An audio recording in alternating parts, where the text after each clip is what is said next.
การสืบต่อขบวนแห่แล่นทวนไฟงานมหกรรมกีฬาแห่งชาติครั้งที่12อยู่เมืองไซธานีซึ่งเป็นครั้งที่8สืบต่อจากเมืองปากเงิมเพื่อเป็นการแจ้งข่าวและปลุกระดมให้ทั่วสังคมประชาชนชาวนครหลวงจันทร์ก็คือบรรดาแขวงได้รับทราบและเป็นเจ้าภาพที่ดีร่วมกันขบวนแห่แล่นทวนไฟได้จัดขึ้นในวันที่7 พฤศจิกายน 2025อยู่เมืองไซธานีนครหลวงจันทร์ซึ่งขบวนดังกล่าวแม่นได้เริ่มจากหน้าวิทยาคารตำรวจประชาชนไปสู่สำนักงานปกครองเมืองไซธานี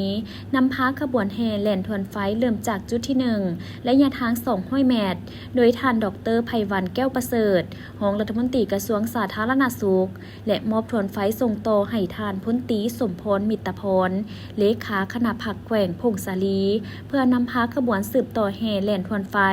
จากจุดที่2ระยะทาง200 เมตรเพื่อไปส่งต่อให้ทานนางหลิงทองแสงตะวัน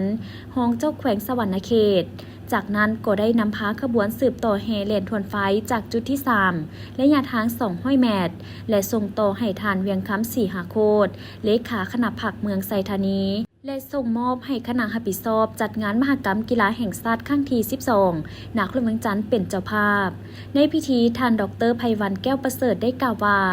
ต่างหน้าคณะรับผิดชอบระดับชาติจัดงานมหกรรมกีฬาแห่งชาติครั้งที่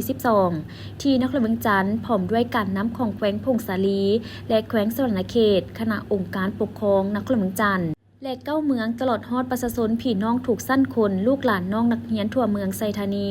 ได้มาเต้าโฮมกันเข้าร่วมพิธีแห่แล่นทวนไฟ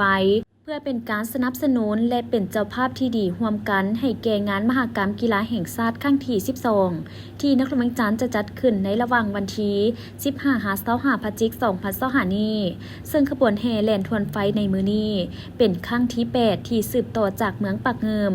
จุดประสงค์ก็เพื่อเป็นการแจ้งข่าวและปลุกระดมให้ทั่วสังคมประชาชนชาวนครหลวงจันทร์ก็คือบรรดาแขวงได้รับทราบและเป็นเจ้าการร่วมกันเป็นเจ้าภาพที่ดี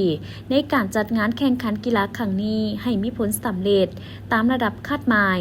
สำหรับขบวนแห่แล่นทวนไฟครั้งต่อไปก็คือครั้งสุดท้ายแม้จะได้จัดขึ้นอยู่เมืองไซเสถาในวันที่14 พฤศจิกายน 2025นี้